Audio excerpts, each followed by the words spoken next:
If you like stepping back in time, you will love Massachusetts' Old Sturbridge Village. You can explore an authentic old New England village from around 1830. In essence, the kinds I'm making today are just a simple little pair of what you might describe as draper's scissors, or really just generic household scissors. Eventually this month I'm going to make a handful of pairs of surgical scissors. Last year for our Halloween program I decided to do dentistry tools. I figured, well, what's spookier than 19th century dentistry? Well, not every shop is occupied every day. Each of them are run by people who are skilled in the crafts they represent. Gives you a bit of a workout, takes some coordination, but it works. It's a very tough piece of maple, so it's Shoemaking was a common New England cottage industry. Women made the uppers in their homes, and men shared a shop like this to cobble the rest of the shoe. The village store served as an exchange, taking in items the villagers made, selling them on into the broader New England market, and bringing back things that the villagers couldn't make. Today, you can buy some of the items made in the village at the village store, located here in the center of the village. You can also tour other homes, a bank, the tinsmith, and a place to eat. This modest house and garden sits at the far end of the village, near the center meeting house. This building features the tall steeple common in many villages and is used for many purposes. Most important, of course, is church. Of course, many villagers were farmers. They grew their own food and food for animals.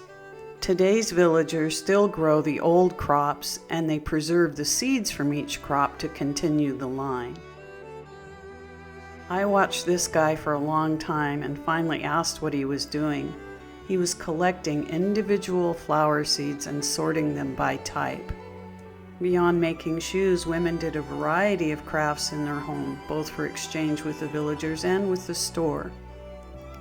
Here's a glance at the middle to upper income bedroom styles of the day.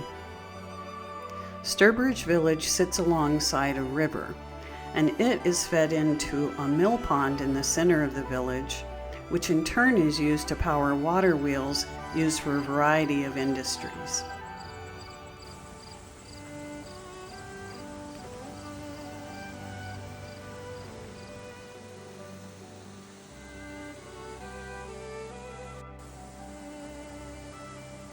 Sadly, on the day we visited, there was no one there to run the sawmill, which would have been amazing to see how the water wheel pulled that saw blade up and down to run through the log.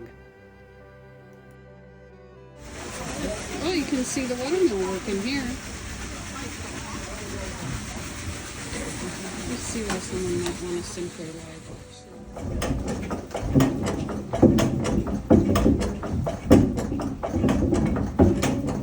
We're not allowed to charge you 1 penny for grinding your grain. But you knew when you came through the door that we were going to take 1/16 of it right off the top as our payment. But divide up the land among themselves.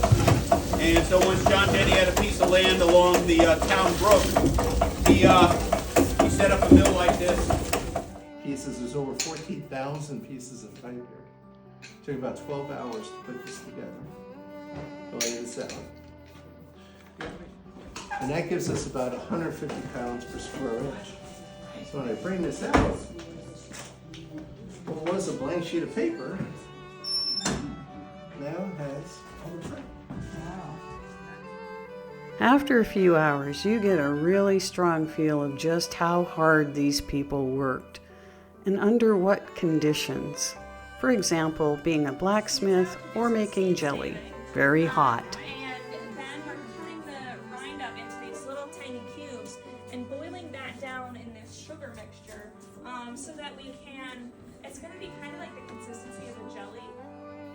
The working farm gives a really good scope of the types of work that people did, from growing the food, to gathering the food, to preserving the food, to taking care of the animals, to taking care of the family, to taking care of the laundry, sewing, and that's just what the women did.